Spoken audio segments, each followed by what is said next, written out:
महाराज जी, क्रोधी मन को कैसे शांत करूं? क्रोध का मूल काम है। क्रोध की स्वयं की सत्ता नहीं। कामा संजायते क्रोधा, क्रोधा स्मृति विभ्रमा स्मृति भ्रंशात बुद्धिनाशो बुद्धिनाशात प्रणश्यति। पहली बात तो ये कि आजकल अपने लोग ऐसे आचरण करते हैं जिससे हमारी क्षमता शारीरिक और बौद्धिक दोनों नष्ट हो रही। खान पान और ब्रह्मचर्यहीनता, जो दृष्टि में ही नहीं देखा जा रहा, उस पर सुधार ही नहीं किया जा सकता। क्योंकि छोटे छोटे बच्चों के पास मोबाइल है, छोटे छोटे बच्चे गंदी हरकतें करके अपने को नष्ट कर रहे हैं। अब कैसे, जब नींव ही खराब है तो हम महल की बात कैसे कर सकते हैं कि बहुत बढ़िया बिल्डिंग बन सकती है? अगर संयम से रहा जाए, गृहस्थ भी ब्याह भी हो जाए तो भी संयम से रहा जाए, खान पान पवित्र किया जाए और प्रभु का नाम जप किया जाए, तो हमारी निर्णायक गलत है। हमें क्रोध कब आता है? जब हमारे निगेटिव प्रतिकूल कोई बात होती है। मतलब पॉजिटिव अनुकूल में कभी क्रोध आया है क्या? आप देखो, आ ही नहीं सकता। जब हमारे कोई विचार पॉजिटिव हो, अनुकूल, व्यवस्थित, तो फिर हमें क्रोध आएगा ही नहीं। तो जिसको हमने प्रतिकूल और निगेटिव माना है, उसका निर्णय करने वाली अगर हमारी बुद्धि ठीक हो तो हम अपने आप को बचा लेंगे और सामने वाले को भी बचा देंगे। पर वो बुद्धि इतनी अपवित्र हो गई, असमर्थ हो गई, कोई ठीक निर्णय नहीं कर पा रहे, तो फिर हमें गुस्सा आ जाते हैं या लड़ाई लड़ते हैं या मन से उसका अनिष्ट सोचने लगते हैं। हर तरह से हमारी भी हानि है, उसकी भी हानि है।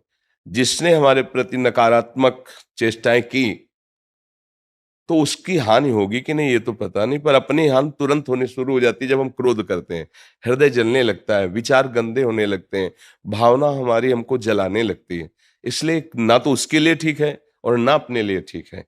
तो इसको मिटाना ही हमारे लिए कर्तव्य है। और ये पवित्र बुद्धि विवेक के द्वारा मिटाया जा सकता, दूसरी कोई दवा नहीं। विवेक के द्वारा, अगर विवेक हो जाए तो बात बन जाए। विवेक होने के लिए सत्संग में विवेक प्रकट होता है, पर उसको धारण करने की भी तो क्षमता होनी चाहिए। बिन सत्संग विवेक ना हुई, सत्संग से विवेक होगा, पर वो विवेक धारण तभी होगा जब बुद्धि पवित्र हो।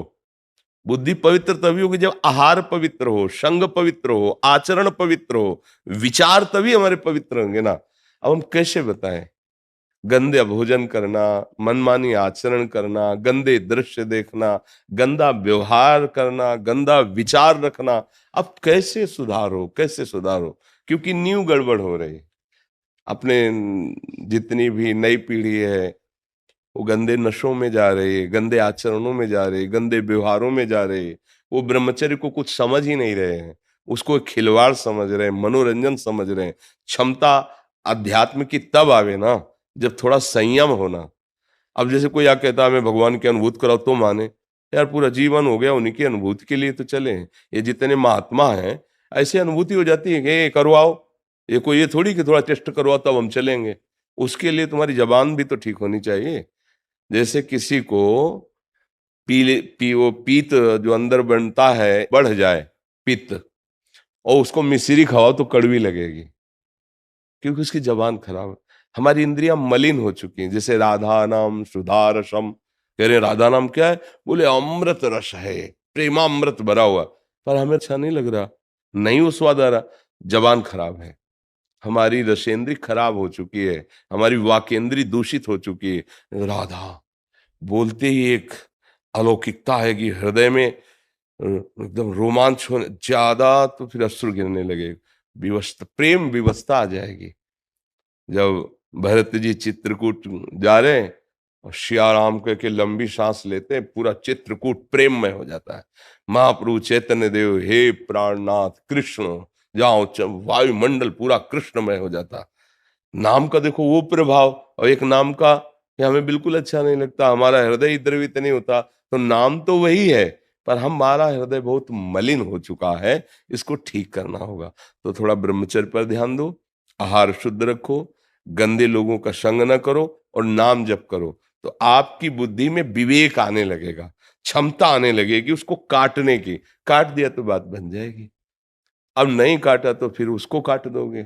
लड़ाई झगड़ा गाली गुप्ता ये सब यही तो हो रहा है। संसार नाक में गुस्सा रखा है, नाक में जरा से छू गया तो पीट देगा, वो गाली दे देगा। ये नहीं समझ रहा भीड़ है, धक्का लगा होगा, जिससे छुआ है वो भी असमर्थ है, भीड़ में उसको धक्का लगी, उससे हमारे द्वारा लगे, कोई बात नहीं। अगर लग भी जाए अपने, कोई बात नहीं, कोई बात नहीं, आप आराम से, तब लगेगा कि हाँ मनुष्यता है इसमें।